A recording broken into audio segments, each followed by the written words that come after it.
Blake's Buzz Live. Buzz, buzz, buzz, buzz, buzz, buzz. It's Blake's Buzz Live. Buzz, buzz, buzz, buzz, buzz, buzz. It's Blake's Buzz Live. More, hate less, read comics. It's Blake's Buzz Live. Buzz, buzz, babies. Hey, buzz babies, and happy Monday. Happy Monday's over. It's Monday night. You get to hang out, chill. Hopefully you got some cool comics to read, some cool movies to watch. But hopefully first, you're stopping in for some of that Blake's Buzz Live fix, because I know you all just need it so damn much. You just can't quit me. You won't leave me alone. I've tried to get you to stop, and I'm just kidding. I love you all. I love when you tune in. I love talking comics with all of you.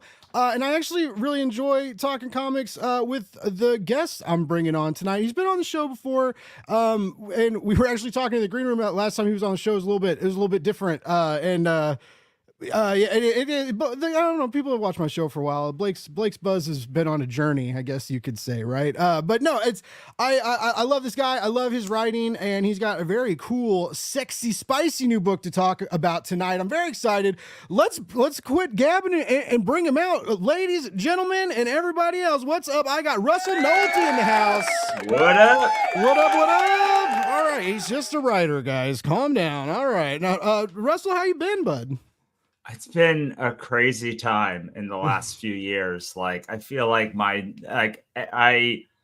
I have so much going on, and I think I don't have much going on until I come on a show like this. And we were talking before, and I'm like, oh yeah, like I have this, I have this, I have this, I have this, I have this, I have this, I have this. And like, it's all like I'm about to end this Death Kiss campaign, and like me and Lori are doing another Cthulhu campaign, like right after this. Like, so like, I'm like sending files, and files are going back and forth for both things at the same time. It's wild, man. It's wild.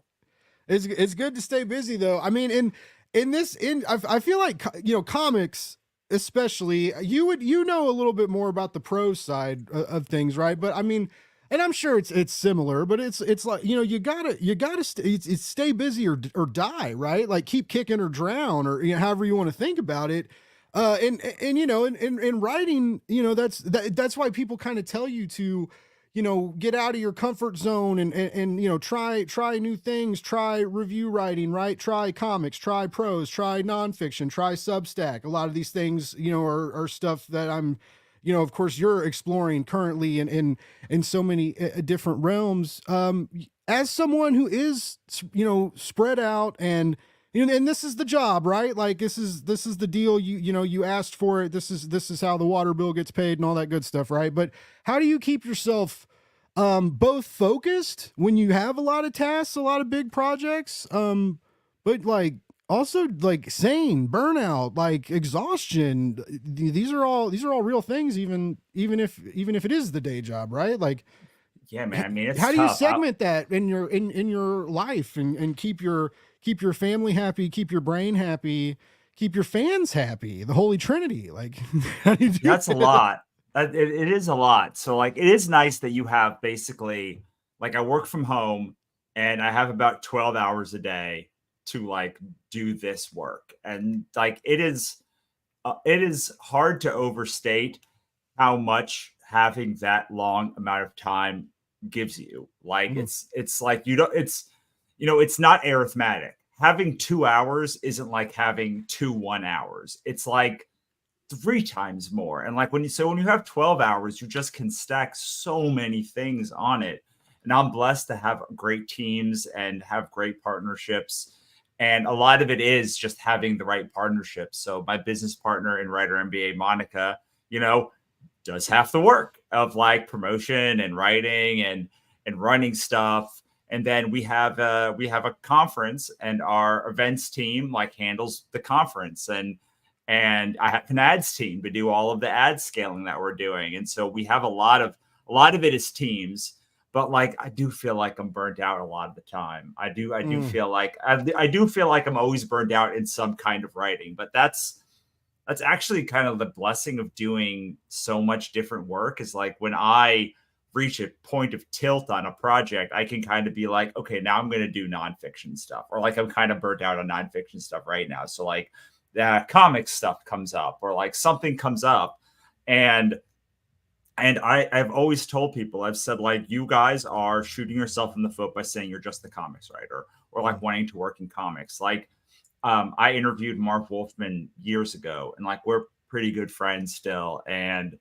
Uh, and he told me in the interview that we did, he's like, you have to be in a bunch of different mediums, because like you'll always want to burn one of them down, or the industry will burn down, or like that, like comics will burn down. And so like, and Yeah. so like Marv like created the Teen Titans, and then like in the 90s he did animation, and then like he wrote Epic Mickey, and then like, so he does all of these things, and he did tie-in novels. He did the Suicide Squad tie-in novel, and it's a lot of different stuff, right? That he either willingly burns it down, or just like the money dries up, or the contacts dry up, and you have to kind of be willing to switch doing it to keep yourself sane. And one of the great blessings of the past few years, and like I feel like I may have like gone overboard on this, is I'm in so many different things that the minute that I get off one, like I'm working in comics, like I just finished writing like a sci-fi romance book, and like before then I was compiling the Author Ecosystems book, and before then we had a conference. And so there's always like some other like problem to solve that's interesting, but also just like I don't have to rely on comics to pay my only comics to pay my bills, because that some people can do it great, but like I have never found the ability, I've never found like the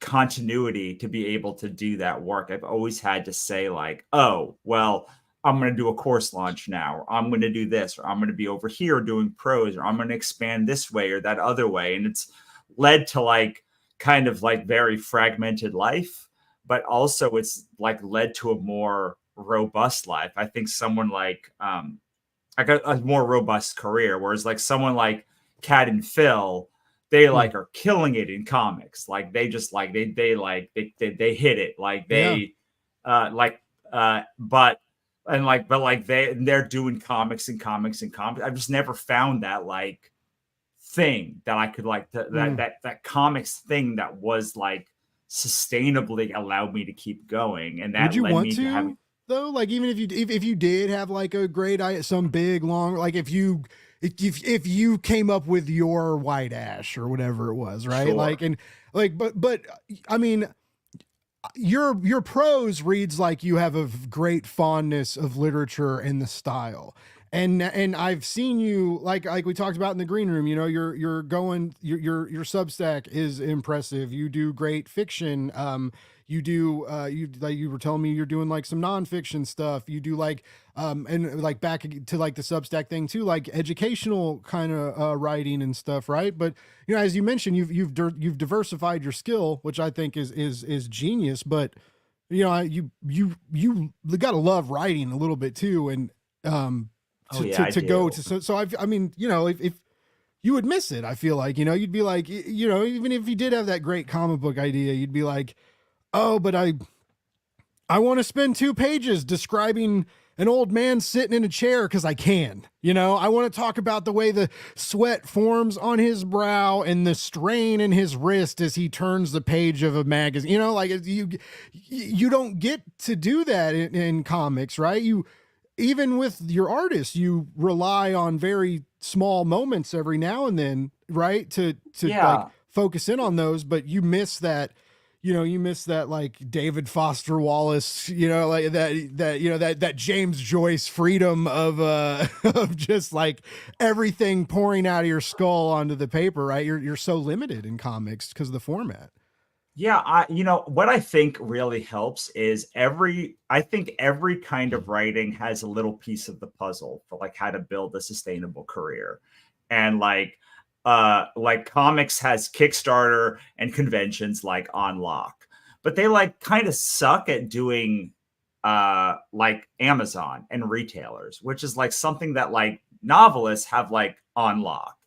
And like nonfiction has email lists, and like then like they have like podcasting, and they're so like multimodal that like they have these like stacks that build on each other.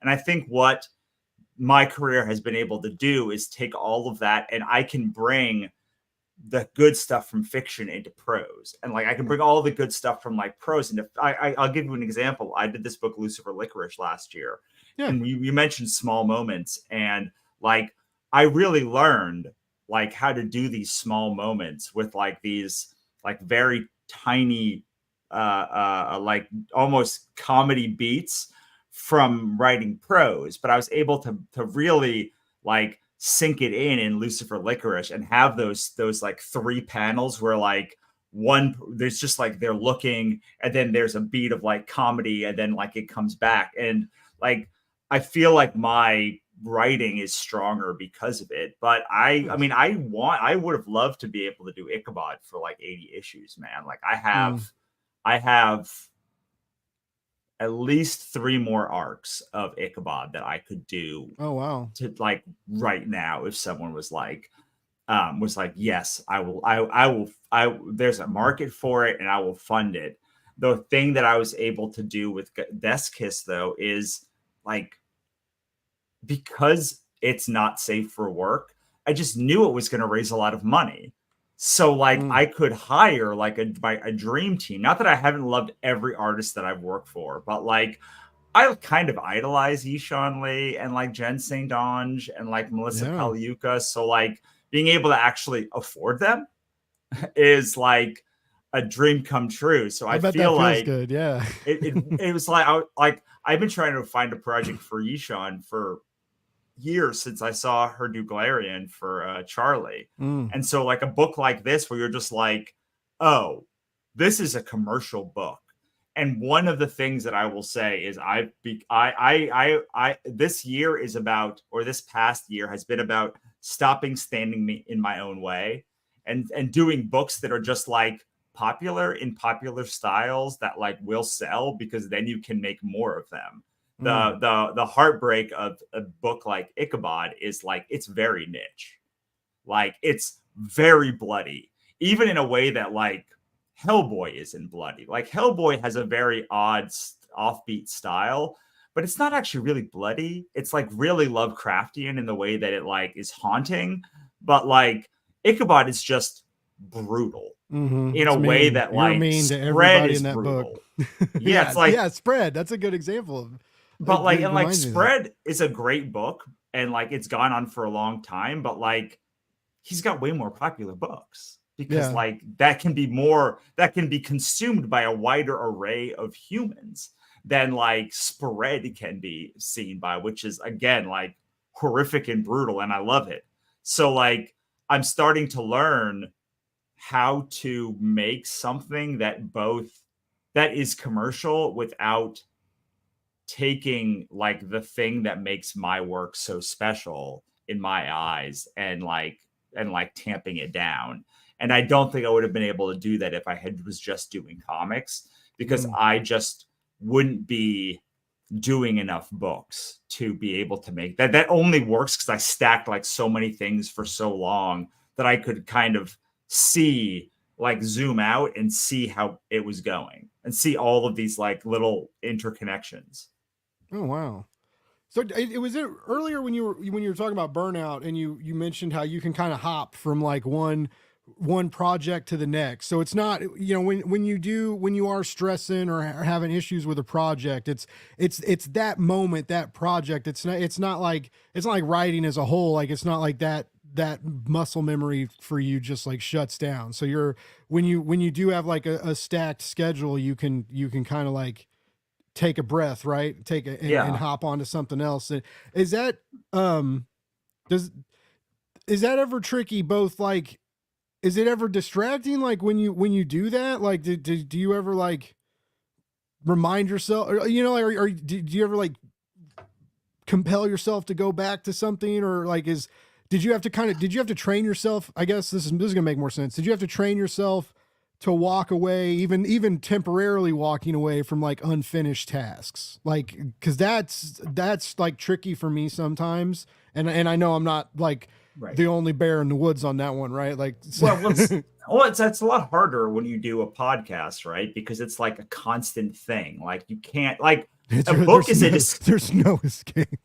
like a book is a discrete unit, right? It's like Okay. I can Okay. with books I can be like this arc is over and then I'm going to step away, like or like Oh. this book is over, I'm going to step away now from book. And it's so that is a lot. It's hard for me to step away for something like a podcast because again, it's like, well, I got to do an episode next week. I've been and like I am recording a new podcast right now, and that's one of the fears I have. It's like, how can we do this in seasons or in a Mm. way that like there's breaks built in, or like I can not be in the middle, like with Desk Kiss again, like it's a discrete unit. It is a standalone project. It Yeah. ends and like we can walk away from it forever if we wanted to, in a way that like comics only really end once you're at the end of an arc.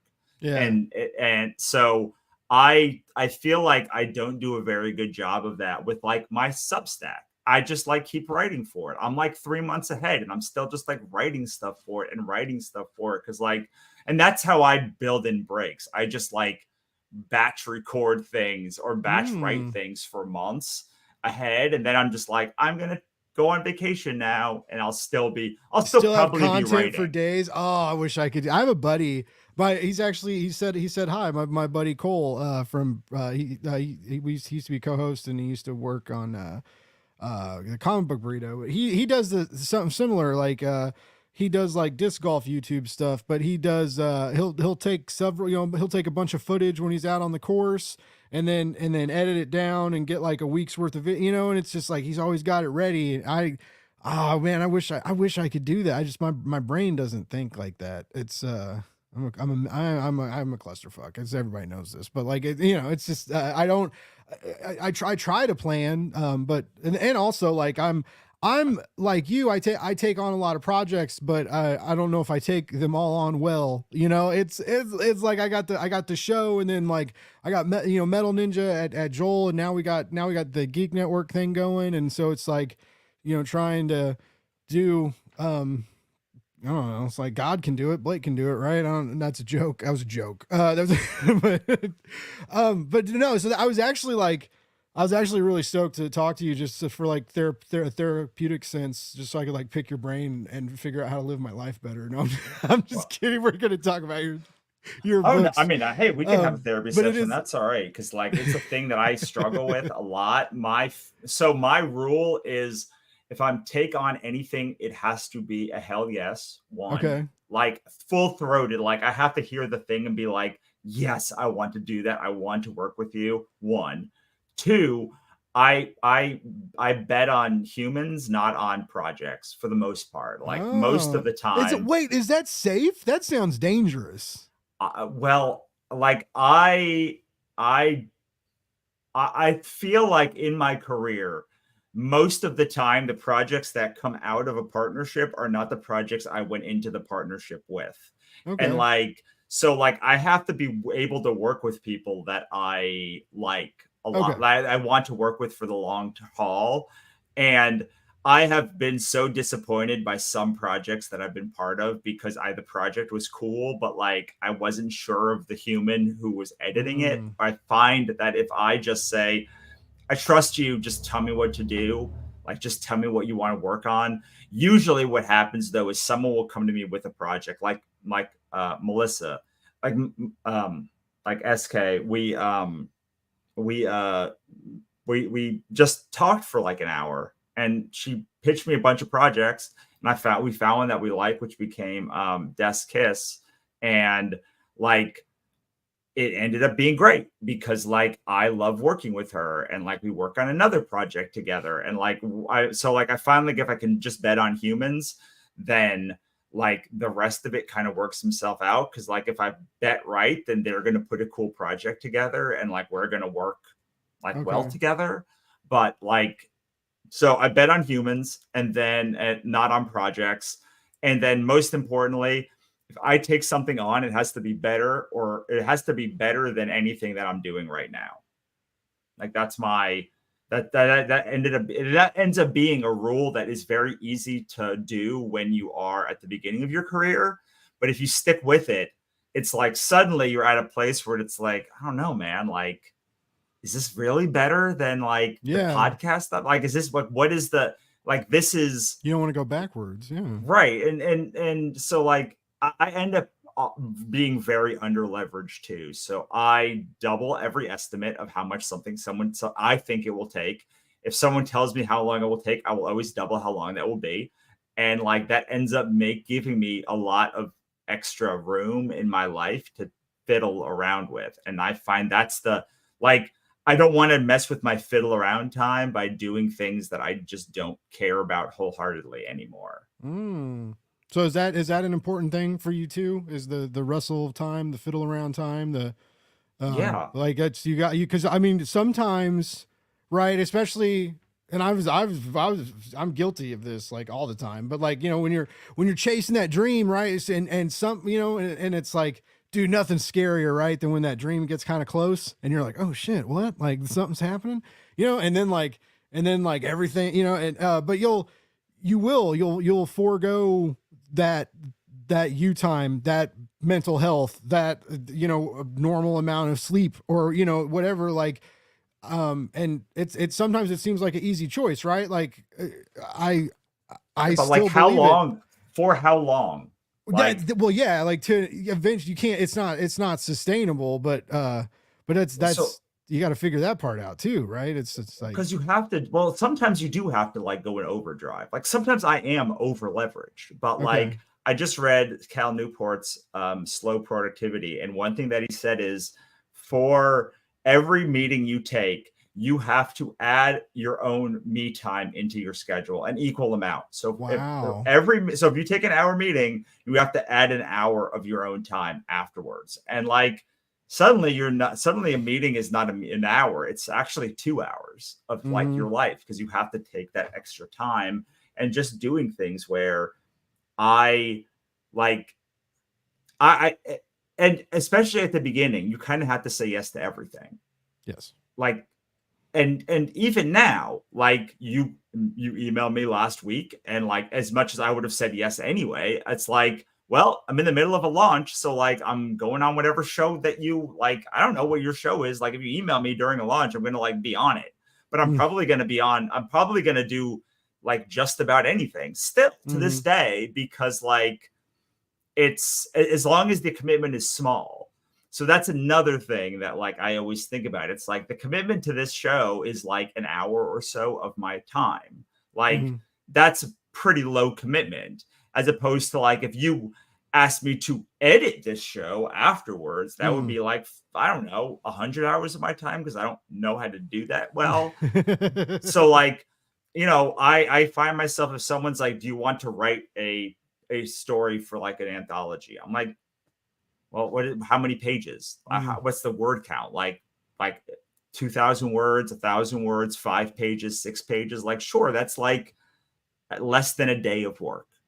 Like I can take on a lot of those. I can take on very few death's kiss, because my money's on the line, my time's on the line, my energy's on the line. And then once the thing comes out, I have to promote the thing for like a month on top of it. And like, then it eats up my promotion schedule, not just my like creating schedule. So there's all these things you have to like, there's all of these second and third order problems that end up dominoing that like, once I saw it, I was like, oh yeah, writing this book is not just writing this book. Writing this book is promoting this book and meeting about this book and having my life interrupted by this book and like talking about it forever. Like there are books that I wrote, like Ichabod was my first book I ever like finished, really. And like, I'm still talking about it close to 15 years later. And so it's like, well, there's these small commitments that I can kind of get by with, like just saying yes to as many of them as I can. And like, just because I don't want to make anyone like dislike me, or like I want people to like think that I'm reliable or dependable, or that when I go back to them and I need something, like like we have like a good rapport. So like I do say yes to a lot of things, a lot of meetings that like, I don't know, should I say yes to them? Mm, I don't know, but like I'm so under leveraged that like I can do it. And I feel like there's two kinds of meetings. I can still curse on this show, right? yes. All right.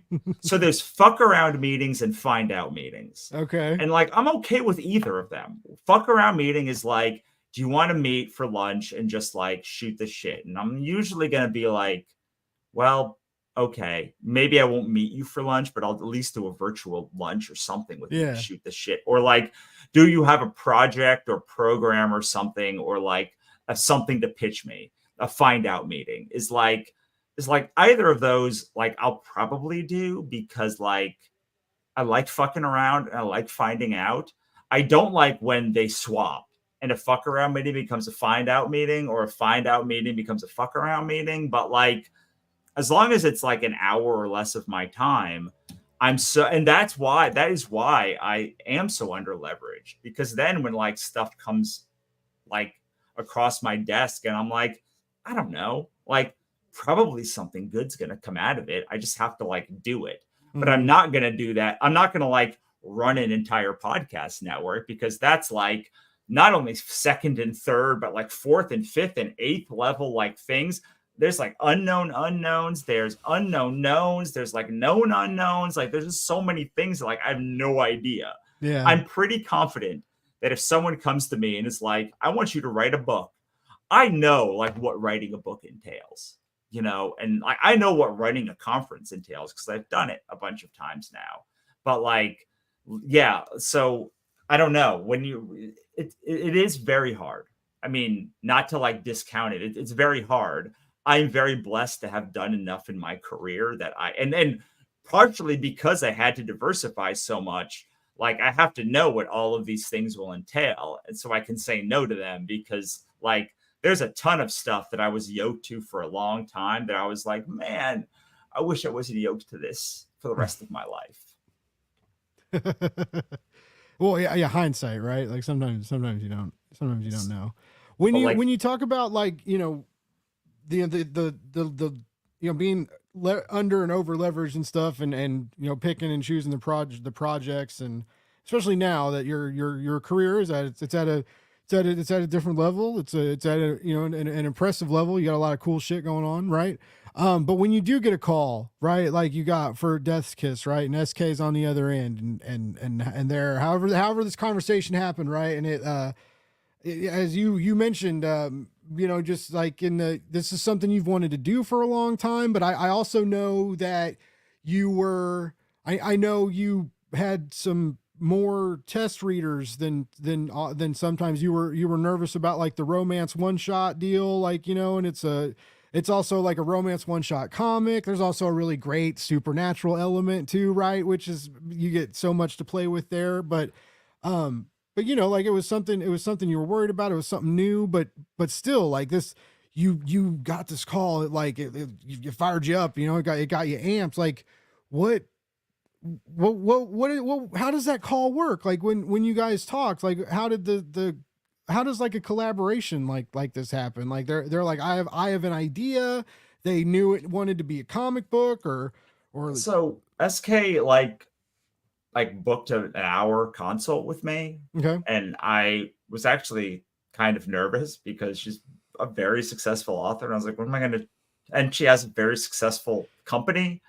Like, and I'm like, I don't know what I'm going to tell this person, but like, you know, we got to talking, and like, you know, eventually it came around to like, you know, she told me something. She's like, I like booking meetings with smart people that I like, and then good things happen. And like, I love the planned serendipity of all of that. And so, you know, we started talking about some projects that she was working on that I might be interested in. And then she got into like talking about comics. And I was like, well, this is like my zone of genius now, like translating books into comics, doing comic things. Like this is a thing that I can very easily help you with this thing. And I told her, we talked about a bunch of options. I was like, I think that we should do a one-shot comic because this is your first comic, and you might hate it. I don't know. Like, I mean, plenty of people hate comics when they do it. Like plenty of artists, like just don't want to do comics after they've done one issue, and like then you're committed to 50 more issues. Like so I was like, let's do one thing. And she gave me like 3 options of short stories that she had done, and they're all 3 of them were great. But like this one, like I have a thing about death mythology, and so like this one was an easy yes for me, but I would have done any of them because like I wanted to work with SK. Like I wanted to work with like I've known them for a long time, and so like it was like a hell yes before I even knew the story. Plus I kind of know what she writes, and so I knew like it would be something. It was like she writes all paranormal romance and such, and I really wanted to do a not safe for work comic.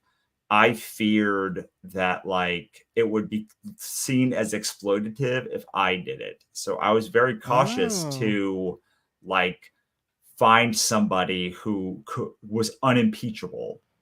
And so it like combined that like SK is an unimpeachable like writer. I tried to be as true to her words as possible. So like we hired a mostly woman both team and then cover team, like almost all the art and is done by a woman. I'm not quite sure about the lettering actually, who did the lettering, but like it's published by a woman. And so like most of the even variant cover designers were women. And like, I wanted to make sure that my work has such a strong female, like not female empowerment, a kind of female, but they're very strong, like characters who like are independent and forthright. I was very important for me to like not destroy my brand by like doing something that would run counter to that. And so it was all just a confluence of me thinking about this idea for a while, SK being who SK is, and then this project being like such in the realm of what I love to do anyway, that it worked out. But I mean, there's like in that same way that comics and novels are kind of publishing, but they're very different worlds. Like it was a lot of teaching the translation. It was a lot of like teaching like who like and having just lists of artists that I wanted. And SK is very tough because most of my collaborators will restrain me when I go to do something, and neither of us are very good at restraining the other. So like we spent just so much money on covers and on translations and all of this stuff, and like it was wonderful. But it was a very fun process. That is something interesting that I would that I wanted to obviously, like we're talking about all this great art and covers and stuff. We got to show it off, right? And also we got to say hi to John Westoff because he's good people and he's tuning in. What up, John? And what up, Cole too? Forgot that one. Yeah, everybody's watching. Even if you're not chatting, it's cool. We appreciate you. But yeah, so you got like I mentioned, over 700 backers. You've just passed the final 48, right? So like 23,000, 25K is when the next stretch goal happens. I love these. I'm a sucker for bookmarks. All right. Richard Ferrier the other day was going off about how like bookmarks are like terrible, which I guess, I mean, I don't always read stuff in one sitting, so I'm definitely not dog-earing my stuff. Like you got to something's got to go in there. I mean, I've stuck a water bill in there before. It's anything that's around, but sure. If you have something nice, right? And these like metal ones, the acrylic, like I think that, they last, they're nice. And, I appreciate a good bookmark. I like this is Melissa Paliuka, who did one of our I guess 2 of our variants, and she does these for her characters, and I showed them to Lori and Melissa, and they fell in love with them. And so it was very late in the campaign. I think we only emailed like a week or 2 ago to get this process started. but like I love them so much. Like Melissa does just the best, coolest like bookmarks, I think. Yeah. And they're die cut, right? Too, like they're gonna be like Yeah. shaped and yeah, they're gonna be sick. You can make them kiss if you want. I guess you can make them do other stuff, but make like them do the all kissing sorts for of sure. weird shit if you guys want. But you gotta buy them both, which you could get them both for $17, right? So for $17 plus shipping, you know, and I would recommend getting the comic too. It's very good. I've read it. But you know, just you can do that. We won't judge you with what you do with the bookmarks. And then this is cool. As I mentioned, I mentioned a metal bookmark. If all your physical backers are going to get one, that's like a pretty sexy, cool looking. Yeah. So Luca Strati is definitely our most heavy metally like artist on the campaign. So I love that bookmark. I actually got a shipment from Lori for last year's books, and I finally opened them and went through them. And so like, and now I can say officially she does the coolest like merch. Like it's like all of it is top tier. Yeah, they're doing cool stuff over there. Yeah. Like so the new mutant team jackets they're doing. I don't know what you really call them, but they're so cool. Like, oh my God. Right. Yeah. I love, so people got on us for not doing any sexy man things. So we have a manganite now for once we hit 25,000, which hopefully we'll do by the end. You're pretty close. Yeah.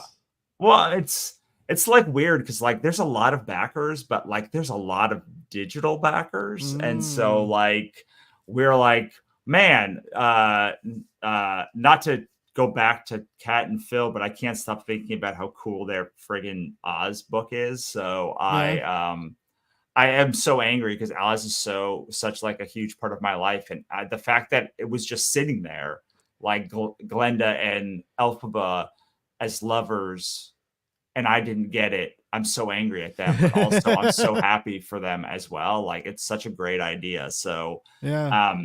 But yeah, like they had their first day, they had like 560 backers and like 50,000. And I was like, this is great. But like, what, like, can we get some of that ARPU over here? Can we get some of that like average pledge value?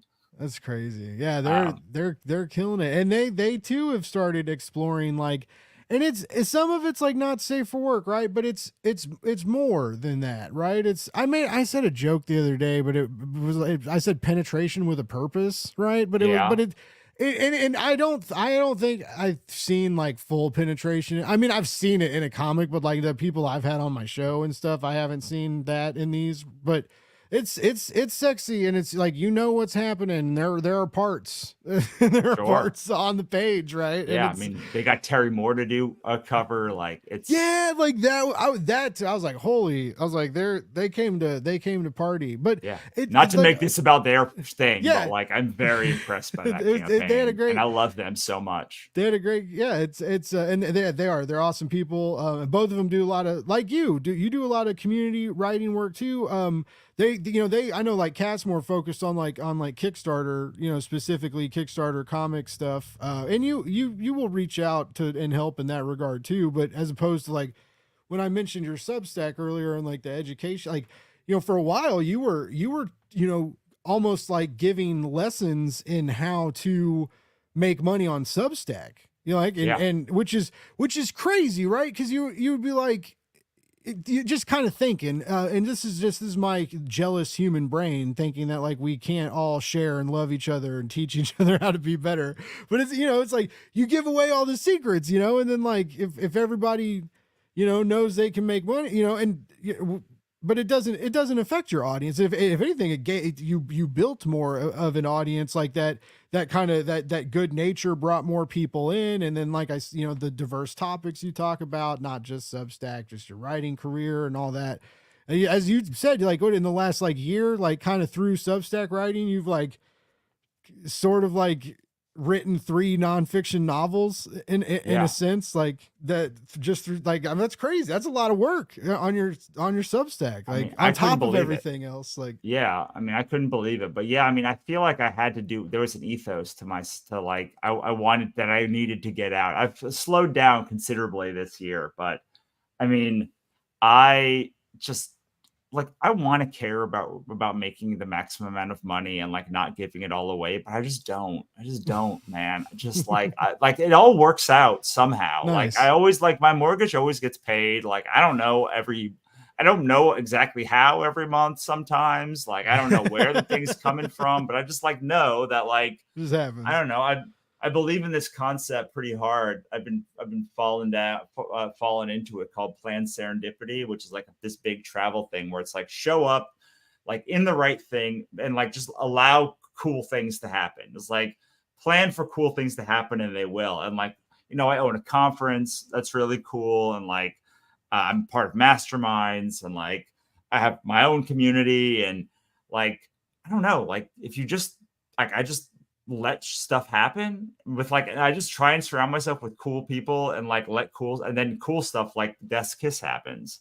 Nice. And so like I've been working with Joel now for years, and like so like just this is the, and like I feel like their Metal Ninja's lettering has just like exponentially like it's always been good. Like don't get me wrong, I've used Metal Ninja Yeah. before for a lot of projects, so like I'm already a fan of Metal Ninja's work, but when I got these letters I was like I don't know, it feels like y'all like upped 10 levels since last time I No, used y'all. they're the team is insane. I don't the stuff that I because it's that's what as operations manager, like a lot of times like like if I'll be like taking client notes and telling the designers like what needs to happen and stuff, and then it's like they'll take like this the feedback, and then like I don't know, or even like sometimes the initial designs that like don't even need feedback, and sometimes in like which that's rare, right? There's usually feedback, and that's the name of the game, and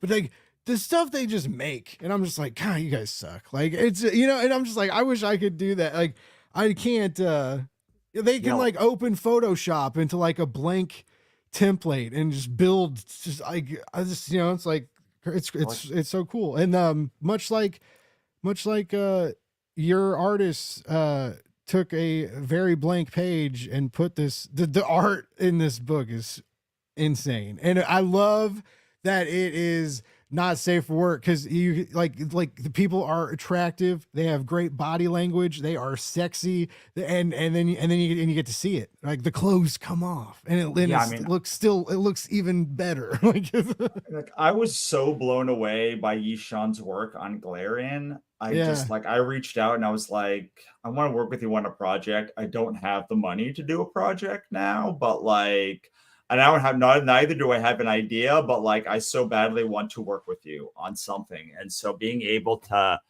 get and I sent SK like 5 artists, but like maybe I sent her like 20 artists. And I was like, which one of these resonate with you? And I was thinking in the back of my mind, I was like, you better be Yishan made it on the list, better on the list. Cause like that's what I'm like, that's where I want to hire. And so like she was there from the very, very, very like beginning thoughts of who we can get. nice.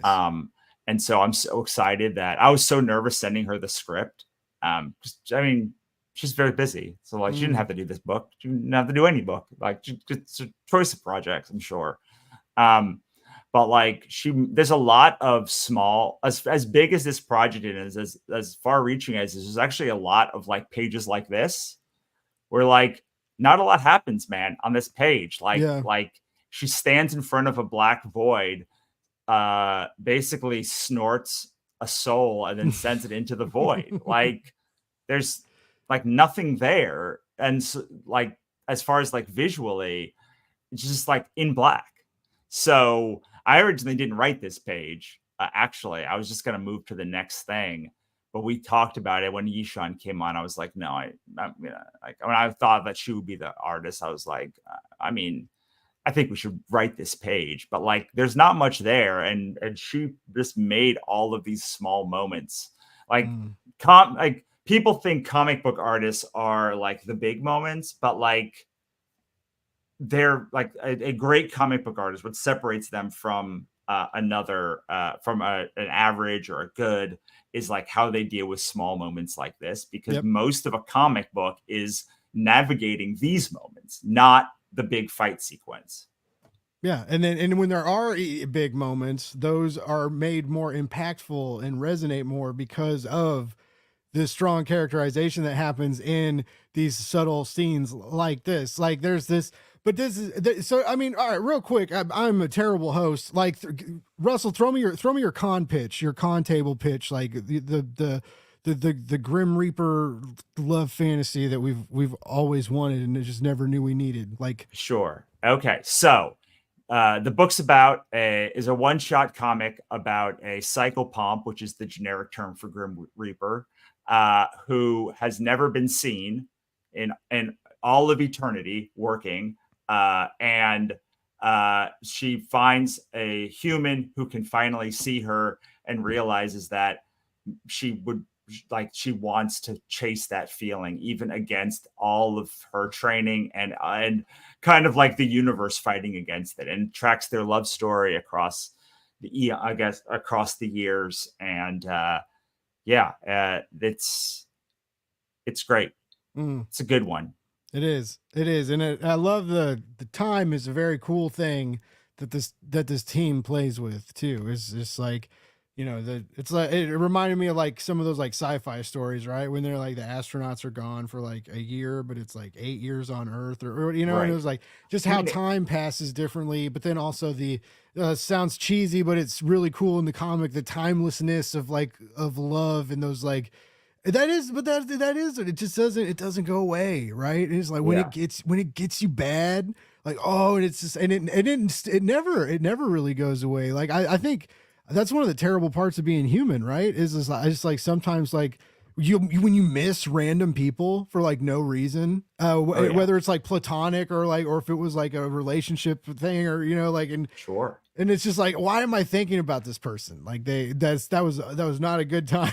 But right. Now my day is impacted for the sake, right? And you guys kind of explored that in a way about how that those moments don't ever go away. And then also like with her, like just that the fear and desire to be noticed, and the fear of being not noticed, right? After she's seen, right? And like she's seen first time and she's like, oh, like I actually like that, even though and like it goes against every instinct. I mean, I don't think I'm going to be the first person in the world to say that I like Sandman. Like, probably it's pretty popular. Probably been it's been like I'm not one of my favorite, and nor will it be I'd be the first person to say one of my favorite issues of Sandman is when they have the when he meets he gives someone eternal life as long as they want eternal life, but they have to meet at this bar every 100 years to talk about, and like it was done in the show, but like I did read it beforehand, but like I really don't care how you like it, but like I love that idea where like every 100 years you meet somebody and sometimes they're down on their luck, sometimes they're up on their luck. So like it was a huge factor in how I came about thinking about this story that exists over such like over a longer period of time than a single issue comic usually does. Yeah. Especially because like it is really, that issue of Salmon is really like five or so vignettes across different years. And so like, and this is very like vignette-y as well. So like if you like Sandman and porn, probably will like this one. It is that kind of, but it's like cerebral and trippy. And you know what you guys did well, and I was like reminded of this, like flipping through the pages, was like that those moments like when you are with someone new though, and it's like kind of awkward but really cool. And it's like especially when you're like those like first couple times, like in the bedroom, when you're like just kind of like seeing like when such a terrible analogy, like when like dogs sniff around shit, but you're just like you're like exploring, you're like, I have no idea, like, right, I don't know what this person's gonna like, I'm just gonna try. And but you did that in a comic book, which I've never seen before. I don't have a lot of experience with romance comics outside of like big two romantic arcs and some of like established stuff, right? which I've always been a fan of. But anyway, so like this was kind of a new genre for me, but like that really impressed me. That's hard to do in movies and TV shows and stuff. Like it doesn't all that quirky awkwardness that's like passionate and endearing doesn't always work. And Yeah. I've never seen it happen in a comic book before. And that was fucking really cool, dude. That was like, it was very real feeling, very real feeling. I like that they're like hot too, so you can let them get away with more. That too. helps. Like, Yeah, right. well, because the idea is that like if she touches a human in the wrong way, she will kill them.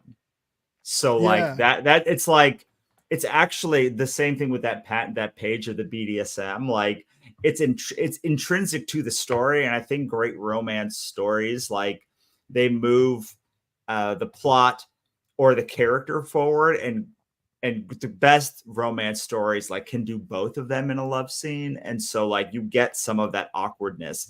And I do love how Melissa writes these sexy scenes, but also awkward as hell. And because like, that's how like, I don't know, like I often feel awkward. Even now, I've been with my wife for 20 years and I feel awkward, like sometimes with like that stuff. And like that it's not going the way that I want it, or like, and so I'm like, well, that the first, it's really refreshing, because so often when you're reading romance, it's like they are the expert porn stars of, and it's like I felt more connection. I feel a lot of connection to Melissa's work, because like there is an awkwardness to it as well as a sexiness to it at the same time. Yeah. So this is if you want to go back, I'll tell you a little bit about each cover. Yeah. Okay. So this is the A cover. The minute that I got this, I was like, this is the A cover. And people, and Melissa was like, how do you know this is the A cover? And I was like, I don't know. It's just like, this is the A cover. I don't know how to explain. Like it's got strong A cover vibes. Like it's got like, it's like broad where like everyone can enjoy it, but it perfectly encapsulates like the story without like being too niche for anyone. Like it like I had to tell, I was like, just trust me. Like when someone asks you about A covers for the rest of your career, just, you can point to this and be like, that's an A cover. That's what Russell said. I don't know what it means, but like, that's an A cover. It is though. I mean, it has to be. Like, yeah. I mean, I don't know. The one. Yeah, absolutely. Like she has such strong A cover vibes. And then the next two are Kat Farrell, who SK's husband found. And I love her. There's like a graininess, almost like an old B movie to like her work. Like there's just like something like, it's like dirt got in the lens, but like in a really cool way. Like it feels like, it looks like it's going to feel textured. And I love whatever the style that she does is. And I love the coloring. This is my favorite color. One of my favorite colorings, the purple and the blue. Yeah. It goes really like in that, the way the logo blends into it and everything, like the moon, the flames too. Like, yes, and you'll see there's a French option and an English option. So there's a French. We did it in French and English. So. Why was that? Like, what was the, SK's biggest audience is France. So that was one of the conditions, was like we were going to test it, and like I was, you know me, I love a good test. So like. I don't know if it worked out the way that we thought it would, but like it is there. And also what's cool about this work that you can't see from here is it's an oversized comic. So like these are not a 6.625 by 10.25. These are 8.5 by 11.5.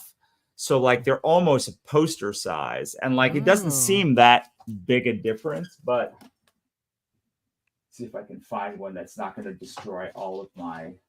So like this is a standard comic size. This is a standard comic size. And this is 9 by 12. So you can see that's like a ton of extra rooms. This is almost it's a little bit squatter than this and a little bit thinner than this, but this is basically the difference of size. So like that is a huge difference. This is frameable and put on a wall. Like this is a comic size. So when you're thinking about like, well, I want a print or something of it, the comic really almost is a print. Like it's almost a print that you could hang by itself. Isn't that also more of a standardized practice overseas? Like aren't often their comics like oversized and given they treat their, I feel like they treat their comics a lot differently over there. Just like a lot of I mean almost everything gets a gorgeous hardcover, even and it'll be released as a trade paperback here, right? Even from some big publishers like Image and stuff, like in Skybound, like who we like won't, there'll be a, you know, anyways, but that oversized, that's like their deal. They just do it. They like to party like that over there. And I feel like we should do that more. And because the format, like we were able to do mostly, like we did a European style comic. So it was every page was like roughly 8 panels. Okay. They don't do as many splash pages there. So there's no splash pages in ours. So like it really, instead of having 6 panels for flow, which is what most comics are, this is getting way nerdy in the weeds. I don't care though. Like this is, ours is mostly 8 panels. So it lets us tell just the different, that's like 25% or 33% more story every page, like story panels. So it allows us to play with time differently than you can with a normal comic. Oh yeah. Did you do any kind of research for like to get in the zone to prep for oversized layouts and that kind of different storytelling? I mean, I've been reading European style comics since I was since I got back in comics. So yeah, but like nice. I really love Fairy Quest, what Umberto Ramos and Paul Jenkins did with Fairy Quest, which is take European style comic and make a westernized comic, but so I went back and reread them. I mean, I reread them all the time anyway, but like I went back and read them specifically for this style. And it's a different, you can do different things when you have 8 panels instead of 6 panels on a page. Yeah. That's so cool, man. So we also have this in the naughty version, which we'll see in a second. Oh yeah, you guys are doing nice and naughty covers. Yes. So this is Melissa Peliuca, who did the bookmarks that we saw at the top. One of my dear friends, and I love that if the A cover wasn't the A cover, this would be the A cover, because like it has pretty strong A cover vibes, but more like A cover like trade vibes, not A cover single issue vibes. So like, but I love this one, and you can pick either this coloring, or there's a green and red coloring right below it. This one is far more popular though. Oh wow. This one's more like, I feel like a horror coloring, not a romance coloring. Like it reminds me how the red and the greens are. It reminds me very like Hellboyish in the coloring actually of this one. When SK saw this though, she was like, this is not the right coloring. We need to have it different. And so, but Melissa was nice enough to let us have both options for the campaign. Okay. Yeah, it is again, like that's cool. Like a cool example though of like when people tell you like how impactful coloring can be, and like regardless of like whether you're a fan of like either or, but just like the tone it brings, like you said, like this one has got like it's got a horror, like an older sinister like horror vibe to it, right? And this one is just like that cool spectrum is a little bit different, right? It pulls you into it. Yeah, it's more like romancy, I think. Yeah, absolutely. And even though they both are like, it's the same image, right? With this, there's still like a creepy skull reaper in the background of both. But yeah, just the different vibes that the colors bring. That's cool, dude. Yeah, for sure. I like this one. I like the butt. I like the butt. Everyone likes the Lucas Strati covers. I also love the Lucas Strati covers. This is the nice one. So you can imagine what the naughty one's going to be if this is the nice version. Thing with Luca is he sent four, and we loved 2. So we were like, can we just pay you more to get both of them? And he was like, yes, artists are so nice. If you like offer to pay them more money, they will do more work for you. It's great. Yeah, if you pay people, they do keep coming back typically. Absolutely. I So guess yeah, we sometimes love not. this. Sometimes you can pay people and think that like paying them means you could treat them. However, that's different. But paying Sure. people's important. So is standard customer service. as Russell said, bet on people. Remember that people are people. Even if they are astronomical talents, like they're still people. You still like gotta be nice to be nice to people. Absolutely. Treat artists with respect. That was a very long-winded way for me to Hot get to take. that. Treat artists with respect and pay them. And I- pay them fairly. I- I always tell people, I'm like, this is not going to be new, but like if you pay people on time and in the appropriate amount, they will appreciate it and want to work with you more. Like, Yeah. and you're like that doesn't sound like a novel, like a brilliant, but like it literally is that Yeah. simple. If you just don't yell at people, you like treat them with respect, you pay them on time and in the appropriate amount, maybe with a bonus if they do an exceptional job, like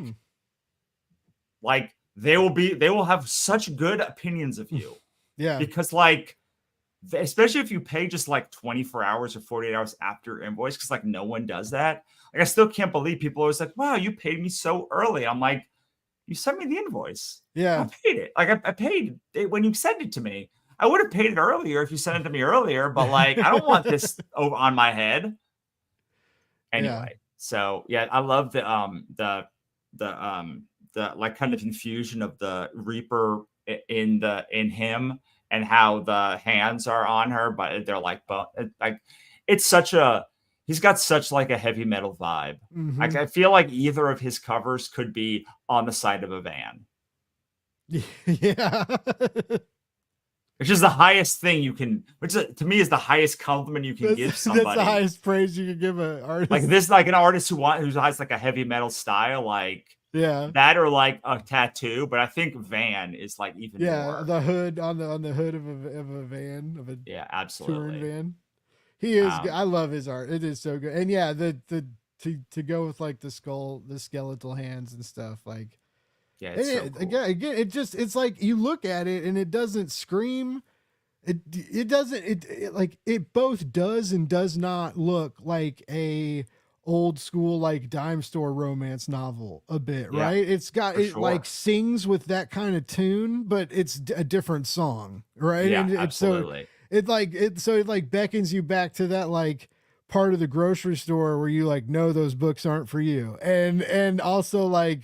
But they could be for you. You could buy them. You know, I don't know. It also has like a very noir.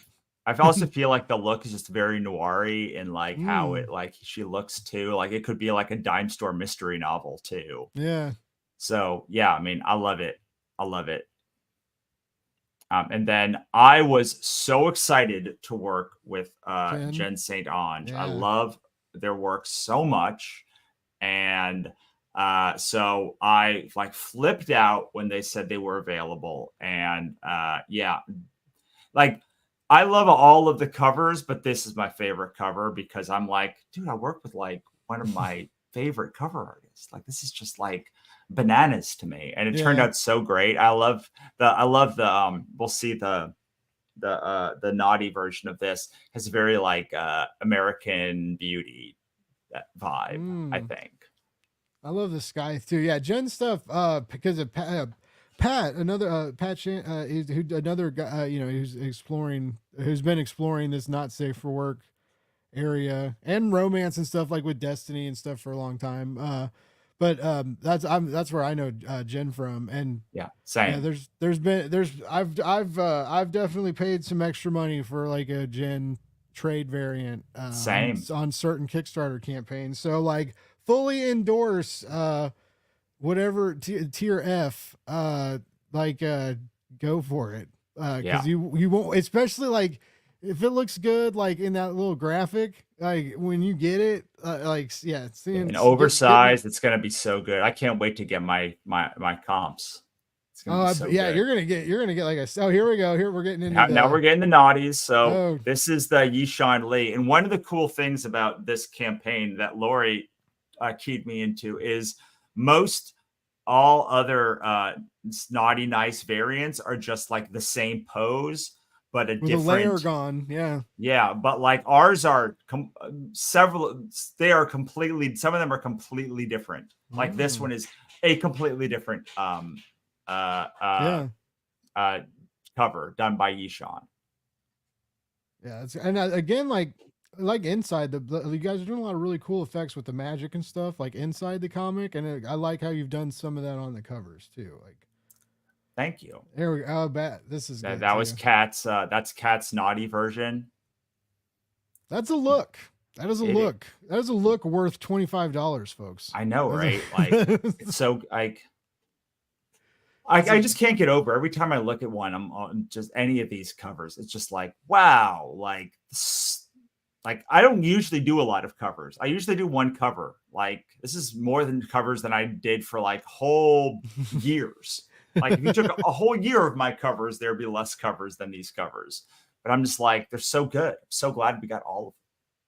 Well, it's funny you say that because as someone who's, I know it's different when you're doing like hardcover collections and trades, right? Like you start doing variants of those, it starts getting, it can get ridiculous quickly if you go overboard. Right. But like I've always heard like for one shots for the single, it's like you got to play into the Kickstarter variant market. Yeah, they want it. Especially the not safe for work ones. They really, really, really want it. So this is our naughty version of the Luca Strati cover. So you can see like it's naughty. Totally different. That's crazy. It's totally different. This to me is like an album cover. Yeah. Like it feels like a 80s album cover. Yeah, it does. That's sick, dude. That scythe is, I mean, I know size doesn't matter, right? But that's a big scary scythe, man. Yeah, it's so cool. Yeah, this is, I think, the most popular one. This one is nice. I think so. Well, your audience has good taste, at least. That's good. I agree. But you should get all of them. Get all the covers. You can get all the covers. There's a package for all of them. Stretch goal. Yeah, for sure. Get some free stuff. And this is the one that I think is like totally American Beauty. Like it's got like a very American Beauty with the flowers falling. Yeah, super cool. I love it so much. Your naughty variants are competitively priced. I know. Noticing. Right? These are like standard art only virgin price, safe for work, 25. I know. Like usually they're 35 or 40. Yeah. Like I didn't have anything to do with the pricing, but I also noticed that they're very, very, very reasonably priced. Yeah. And then we do have the virgin variants, which are more expensive. And then we also have metal variants. So okay, so you can, but I mean, still though, like that's very uninvasive trade dressing, right? Like that's yeah. So, I agree. And then. Yeah, here we go. There's you choose any of the versions, only 35 for nice. Like I think that's pretty reasonable also comparatively to what I normally see them priced for, like 50. Then 40 for any of the virgin naughties. And then I think it's 65 for any of the metals. Ooh, what do you, well, I haven't seen a book this size in a metal before.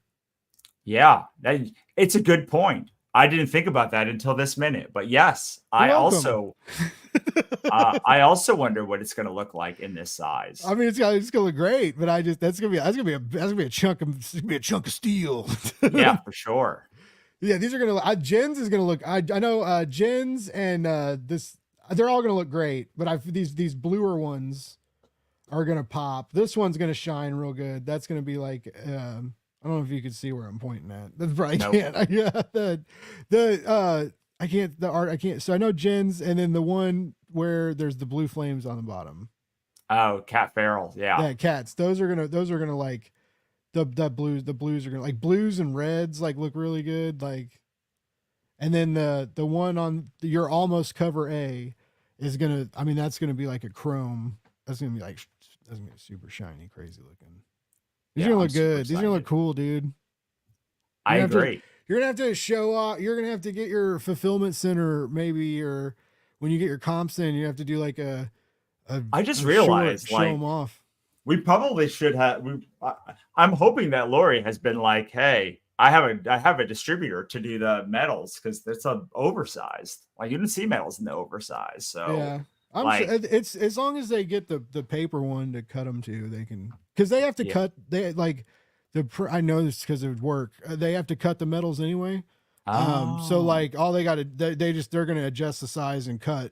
Um, gotcha. but That makes sense. Yeah, you because just like don't see every them cover that is like a size. little bit different anyway. Because like Mhm. everyone's got slightly different. Like there's a lot of different sizes that are appropriate for like still make you standard comic size. Yeah. There's like 4 of them. I know because Joel emailed me like which of these is the right size, and I mean there's also it's an A4 size. So and then 75 for. I mean, like this is still reasonable, I think, for like a naughty I think it's metal fair. Yeah. that's oversized. Like remember, it's like 8.5 by 11.5. So Mhm. and then you can get there's the bundle. There's a Oh bundle wow. for it's an $80 bundle, so you get all 4 of the naughties with trade dressing, I believe. Mhm. And then you can get like all there's like the nice cover bundle. You can get all of them. And you can actually Oh, get is the that whole both cover bundle, translations and then, too?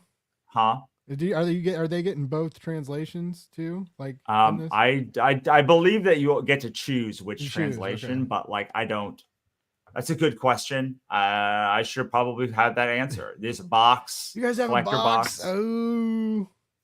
125. You can get all of Melissa's all of SK's books that they've written. All of my comics you can get. You can get all the covers. Wow. I believe this is where you get everything. Everything. Wow. And then there is, if you buy, you can in the add-ons you can get all of the medals as well. I think is like 500 additional to get all the medals on top of that. And then there's all-ins for all of the stuff. There's like my digital collection. Yeah, it's a lot of stuff. Yeah, you guys. You can get a lot of all the Virgin covers. Wow. Like, wow. There's the SK all in, which is all the hardcover novels, and then all the comics. Then there's my all in.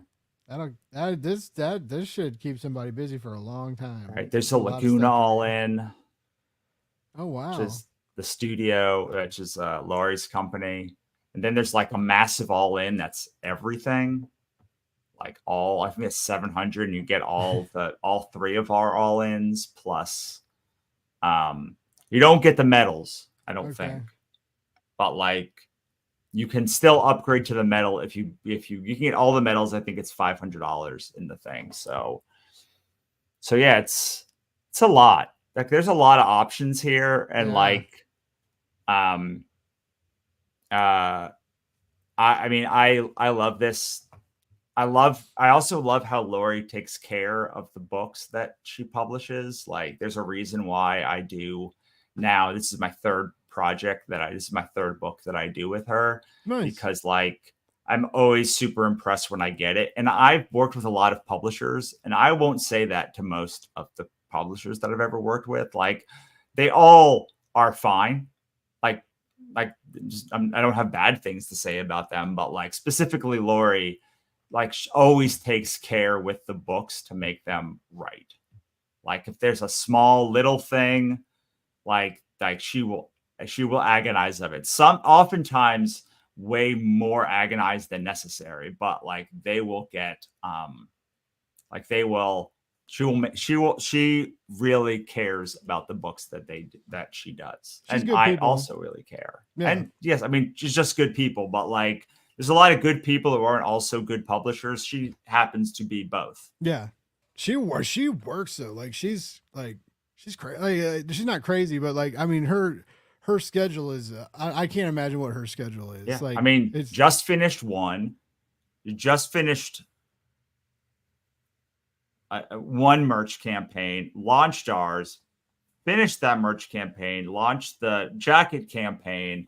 You're gonna be launching I think they're doing like 2 constantly. Because and she's like, when she's like promoting something, like that's her studio, like that's not like that.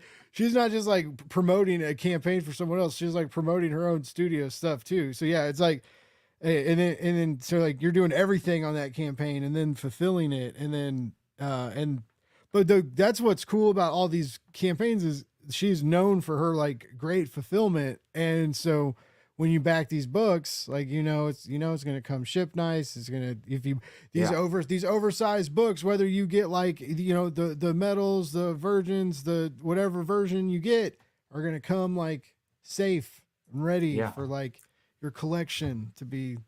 Well, like people always complain that like I don't do merch, and I'm like, I don't need to do merch anymore. Lori does merch. There's merch worth doing. Like Lori will now do it, and like so she cares about.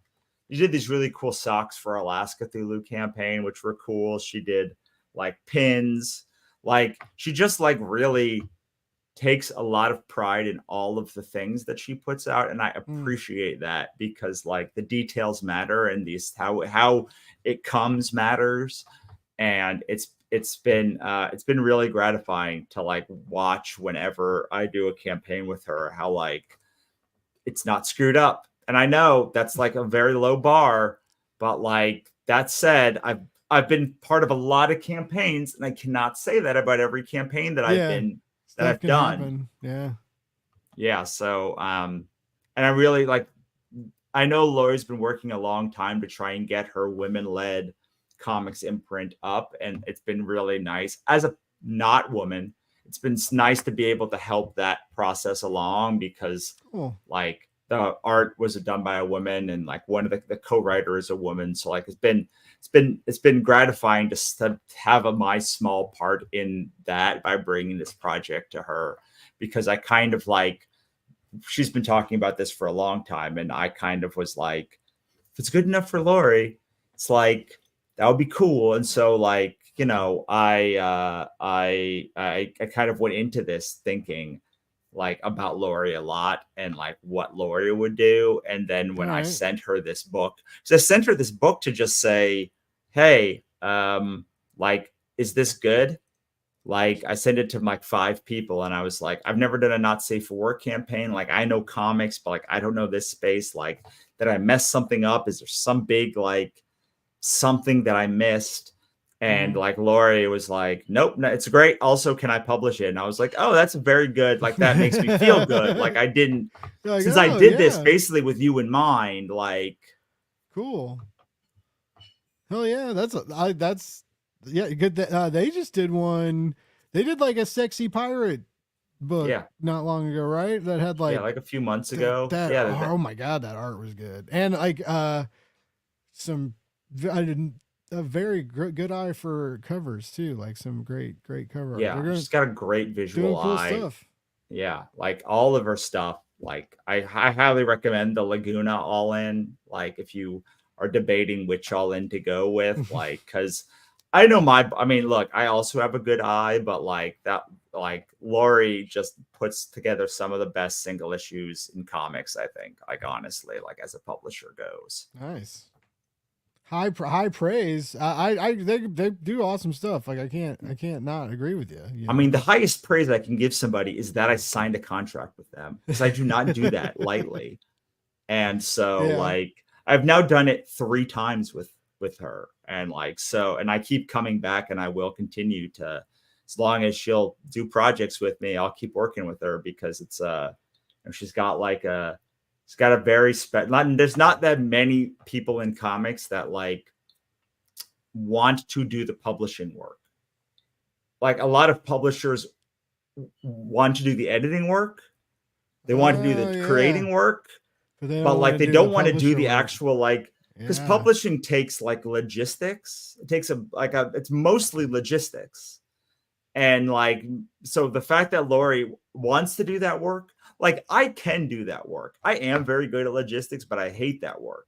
So that Lori wants to do that work, like actively wants to like think about the line and growing the line and like growing the brand overall is like something that's very rare in comics. Most of the publishers I know really just want to be editors. Yeah.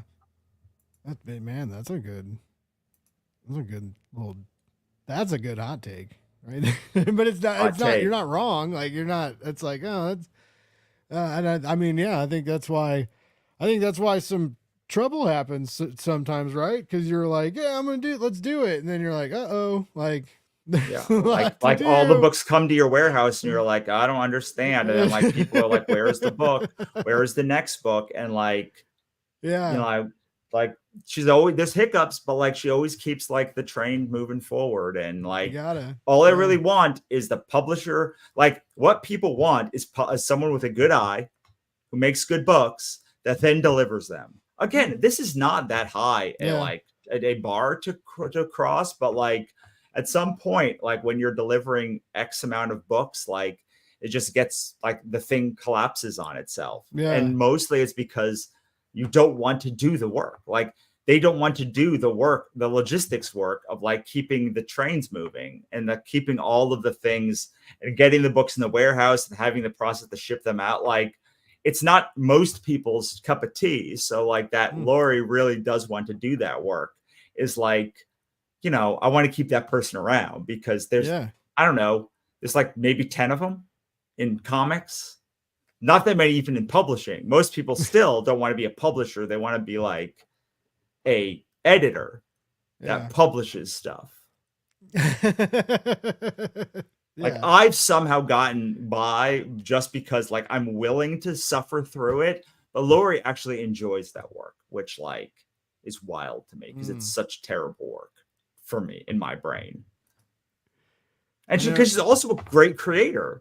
Yeah. It's like, it's not like she like does, she's like a like data person. She also is great at making books, like making her own books, and then also great at making other people's books and art on other people's books and inking other people's books. And then also wants to like, and out of all of that, like she chooses to like spend a lot of her time doing this logistics stuff and enjoying it, which is like, you know, most of the other people that I know who do that kind of work and enjoy it, like they're not then also doing their own books, and like they can't do their own books at a high level. So it's like she's a full it's like a 5-tool player or whatever that baseball term, where it's like someone who can hit and do all the things. I don't know baseball terms. Now you've had now this conversation's clearly gone on too long because now I'm in baseball terms and you're.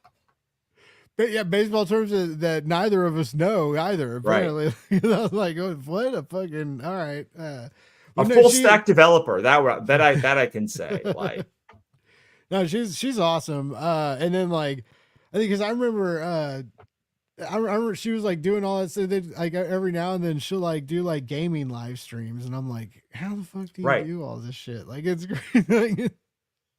And then like I like Pat Shane, like she was having like creators would come on her games. I don't know, it was kind of genius, and I wanted to steal her idea when Diablo came out, because I was like, how do I just like be able to play Diablo all the time but still do my stuff? And I was like, oh, I could start being a video game streamer. Obviously, that didn't happen.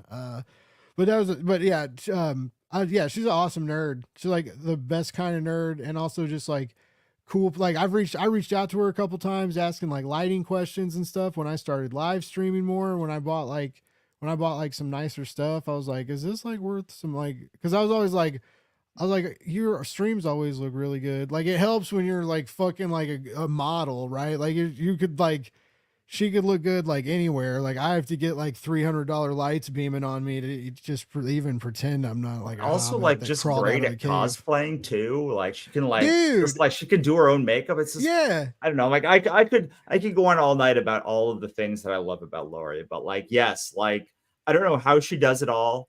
I don't know how she sleeps. Yeah, but like she does it all at a very high level. Her live streams are always very entertaining, and like all Sarah is very entertaining, and just like, I don't know, like, I think that I feel like everyone should go and buy all of her books, and not just because one of them is mine. You should go to this campaign. If you're like, I don't like Russell, I don't care about SK, still back it, because you should care about Lori. Yeah. Like, I mean, you should care about all of us, but like, you should definitely care about Lori. But also, like, I assume they're unless they're just hate watching it right now. Like there's someone out there who just hates us both that's watching this right now. That's like actually going to all these websites we're mentioning, and he's like, "These motherfuckers." Like, I bet you, there's one out there. I mean, I don't know. Like, I definitely. I mean, it's probably most of my audience is hate watchers. when I started working with when I started working with Monica, like, we started getting hate, and I was like, really? I was like, oh, like, have you not been threatened, like, to get with an ass kicking, like, in your, like, I feel like this is like my Tuesday, like, people yelling about things and like threatening to punch me and like meeting me at conventions if I'm ever in. I'm like, I've had so many of these in my career, like, so yes, I'm sure there are people that are just like fumingly hate watching some, maybe not, hopefully not this stream, but like, I also am, but I'm also always so chuffed that people listen to me ramble with people for like 2 hours, and they're like, I'm going to be at the next one too. And I'm like, okay, like, cool. I like, love you. Like, I could listen to myself talk all day and do, but like that other people do, I feel like is a wild gift that, like, I figure people get sick of it eventually. I mean, obviously not. They keep tuning in. They as we mentioned, you're having the good luck on Kickstarter.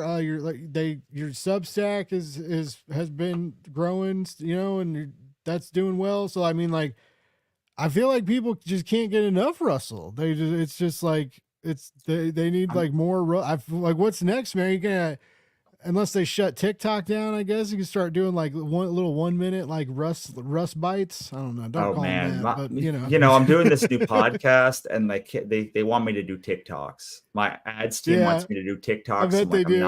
I bet they do. Not doing it, but like, I have a podcast coming out. It's called the 6-Figure Author Experiment. It's me and Lee Savino, who's a 7-figure romance author. So I have all of these books behind me. Almost none of them are on Amazon, including my main Godsverse Chronicles series. So she's basically just telling me how to launch them well, and we're doing it live, and I'm going to follow my face or succeed or like whatever based upon all of these help. And we're streaming, we're recording the whole thing as we go. And so we've recorded 7 episodes. We just did one on Kickstarter. So Lee decided to do a Kickstarter for her nonfiction. But like, we've interviewed people. We've had Monica on. We've had Renee Rose, her writing partner, on. But like, it's really just like, we're literally going step by step through. And I, who know a lot about publishing, I'm learning so much. And so it's at 6figureauthorexperiment.com. And it's coming in the next couple of weeks, but the Substack is already built for it. We're just trying to figure out how best to, and a bunch of episodes have already been recorded. Some of them have already been edited. That's the next big thing. I've been trying to get this podcast together for like 2 years.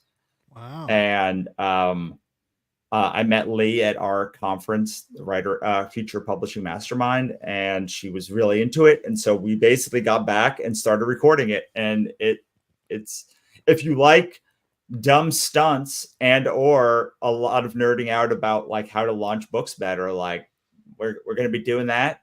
I have a conference called Writer MBA with my business partner Monica Leonel. It's in March. We're trying to get as many comic book people and other modalities as possible there. It's in New Orleans in March after Mardi Gras. Wow. 3 weeks after Mardi Gras.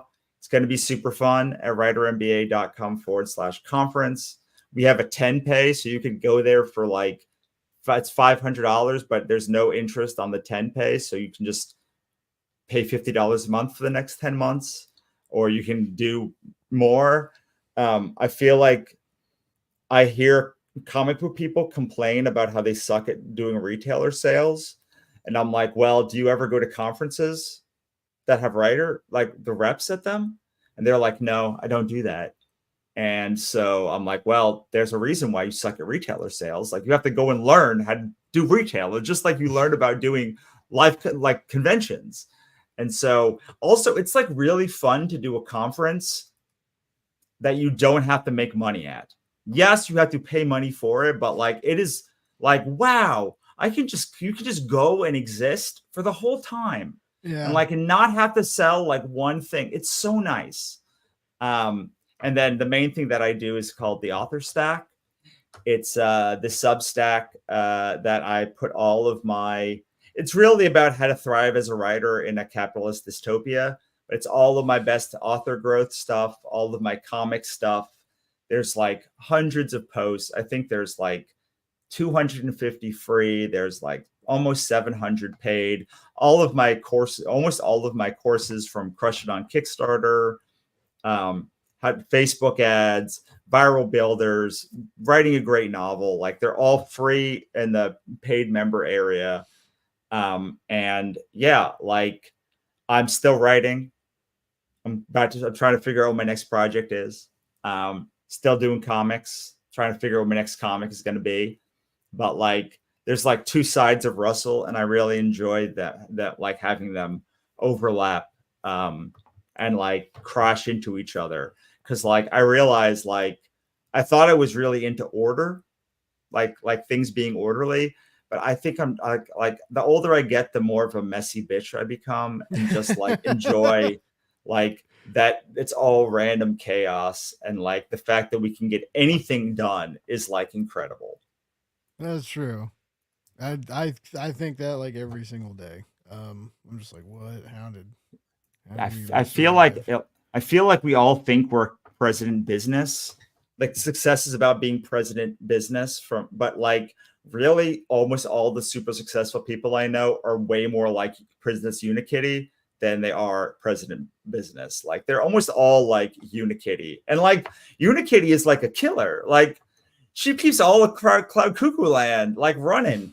Like she's all like it's all like just running and like working out even in the chaos. And like somehow she's able to impose like make the chaos function for her benefit. And I feel like the older I get, the more I'm just like, I just need to like catch the chaos and write it whenever I can and whenever it comes back, which is why I always appreciate being on your show, not because it's chaos, but because it's like, if I don't come on for a couple of years, like it feels like no time has passed since I talked to you last. Well, that's good. But also it did used to be chaos. The first time you were on like back when it used to be a panel, and like me and sometimes other people would drink, but then like, I mean, sometimes it'd be like 20, 30 minutes before someone could like talk and pitch their book. And I was always just like, Yeah. I was like, everybody hates me. I was like, this can't be fun. And then I started doing this, and like focusing on like one, like you could have brought like co-creators on or whatever if you wanted, but like focusing on one project typically at a time. Someone told me the other day, they were like, oh man, I miss it. Like I met so many people. I was like, can't make anybody happy. Just like, yeah. But yeah, it's whatever. But yeah, it's good. I'm glad. I'm glad to hear that. Cause yeah, I see what you're doing. I see you staying busy, and it's just cool. What you're doing is awesome. This new book is awesome. Like Death's Kiss is a very cool Kickstarter, and it's got like a day and a half ish, like about ish there. So like you can still go, and as we showed you, there's like cool add-ons, amazing variants, options and stuff. And I wanted to circle back to something you said early on, that there was a sci-fi romance, and you mentioned it. And I know you probably can't give like too many details or whatever, but have you caught the love bug, sir? Cause this is good. This is something that like I didn't expect to be as into as I was. And you and your team and everybody, like everything came together and is just, it works really well. And it's sexy and intriguing and fresh. And the end like fucking like hits you, right? It's like, poof, you know, it like gets it's like, oh, okay, like so it's you feel this experience, right? Right. And so like, are you like do you feel like you're on to something now? Like you're gonna maybe like try and like different maybe different, like, you know, here's supernatural, maybe sci-fi, maybe I mean, like I've already done a lot of like romance stuff or like romance storylines in the year. I've never done like a straight romance like this, but okay. yeah, I mean, it's fun. Like romance is like a fun genre to be in, and like it's in many ways it's very similar to spec fiction. Like a sex scene is very similar to an action scene. Hmm. Like there are like an action scene moves either the plot or the characters or both forward. And in the same way, a sex scene moves the plot, the character, or both forward. And so, like, there are a lot of like it's very physical. Like it's a lot of like descriptions. Like, there's often comedy and like pathos involved when you're doing those scenes, and like it's so I mean, I'm definitely interested in writing more like romance Nice. books. I don't particularly have an affinity for sex scenes. Like, I don't read a lot of them. I usually skip over them when I read, but like, you don't have to write sex scenes in a book, and writing a comic that has sex scenes is so much easier than writing a book that has sex scenes, because you can just say they have sex and then the artist can draw. Or like she moans, and just like then the artist has to go on that. But yeah, I mean, I've slowly been bringing romance more and more into my books. I think the Obsidian Spindle saga is like predicated on a romance as the main feature. Invasion was heavily romance. And In the Dark Place is heavily romance. So yeah, I mean, I feel like it's the biggest genre. It's like the biggest genre of like novels, and like it. So yeah, I mean, and it's fun. Like the writers are fun, the readers are fun. Like they don't take themselves too seriously. It's always nice to like be around a group of people who like are very serious, but can also like be very jokey and such. And so I guess yes, but I feel like I caught it a while ago. Okay. And while I'm not like, I don't know when my next romance project will be. Like if it's tomorrow, that's okay. If it's in 2 years, that's okay too. Like I feel like it's taught me a lot about how to use character beats to drive a story forward. But like I talk to a lot of people who read romance, and the big thing that romance does is like it doesn't fridge women, and like it centers women's happiness as like the center of the story. And like I feel like that's always been a big part of my books. So but like someone said, why would I ever read anything but romance? Like it's the only thing I can read where like I'm portrayed as not like an add-on or like a second thought, where like my story is like allowed to be the main center, and like I can feel like the hero of my story. And I thought that was just such a powerful thing that someone said, that like it really changed my whole opinion on romance as a genre. Yeah. And what like the point of romance was.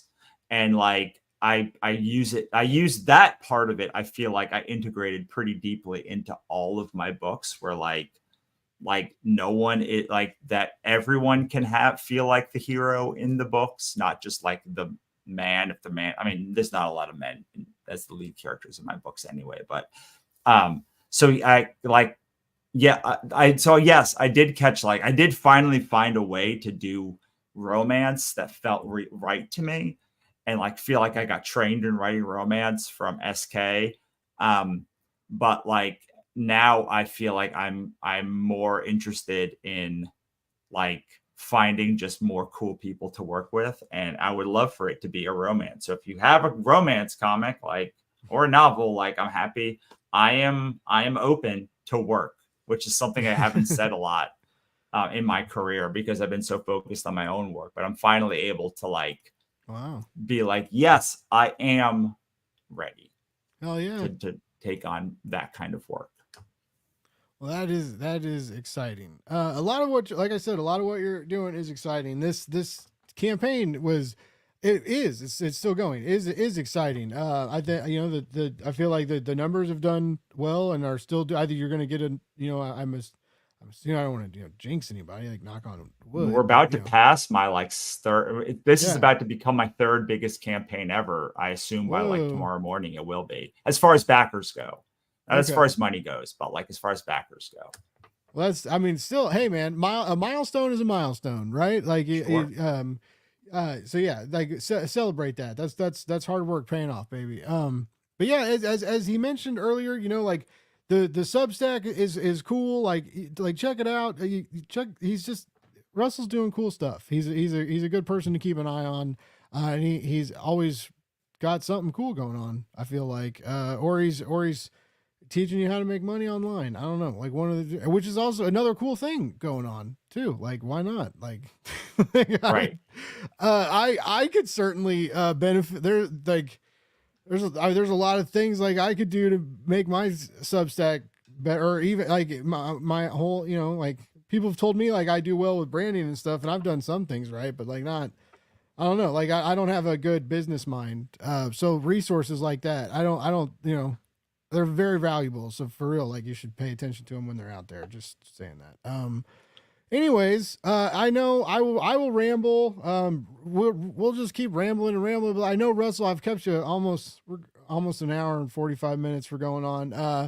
It has been very cool to catch up with you again. I really enjoyed Death's Kiss, and it's the dialogue and everything. Like it's smart and it's quick. And it was a little it was a little heartbreaking, a little heartwarming and heartbreaking, and just like made me feel shit. I didn't, like I wasn't ready to really necessarily feel when it was like proofread this book for work. And I was like, okay, and I was like, holy fuck! I remember I was like, Joel, this is really good, and he was like, yeah, it's Russell's new book, and I was like, because I got it. There's no like title, it was just like interior. It was just like right off. I was like, okay, one of my art's cool. All right, that's good. And I was like, so it was just bam.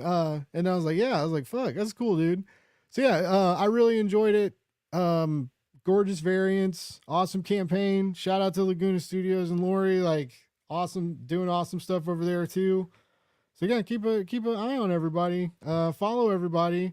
Subscribe if you can. Well, you can always just pay for, I don't know how much stuff costs. Just throw money. Just find Russell in the street, give him some cash money. Just throw money at me. Say good job. Good. It'll goes a long way.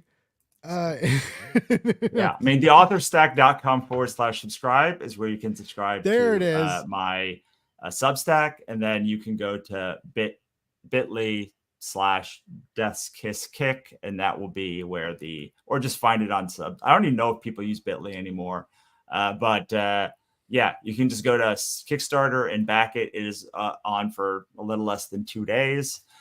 And yeah, I mean, I can say that you definitely want to get in on these variants if you're a variant person, because I don't know when the next chance I'm going to have to do like an oversized book like this or work with any of these people again. You think you're going to be able to do it like tomorrow, but if anything's taught me the last few years is like tomorrow's not guaranteed, and like you might never get a chance to do. I don't know. I might never get a chance to do a comic again. I don't know. Like I can't say I can't say there's a high probability of that, but like. I have no idea, but like, and like, I don't know when these artists will be together again doing this cool project. So it's like, a magical deal has happened. A dream team of creators. I mean, Russell it really is. And who knows? Like Russell he may already have a house built in the woods, hidden away somewhere. He may just flee off the grid tomorrow. I'm more likely to have a van down by the river, but like with the cover of your comic book on the hood of the Grim absolutely. Reaper. Just like that's a good callback. What a good callback to end on. Good job, Blake. I've done it a couple times, but no, it's I get lucky because I get cool guests, man. And for real, I'm so happy. Good things are happening for you, and I hope they keep happening. And just keep telling stories, dude. Like you're good at it, you know. I'm sure you've heard that a couple times before, but you know, just I won't say that's a hot take. That's not a hot take. That's a very well-known take, but thank you. That's always a pleasure, man. Thanks for having me. Anytime. All right. Unless you got anything else left to say, man, I'm gonna play the outro and set you free. That's it. All right, everybody. Thank you so much. Have a wonderful night. We will see you later on. Love more, hate less. Read comics. Check out Death's Kiss on Kickstarter. It's badass.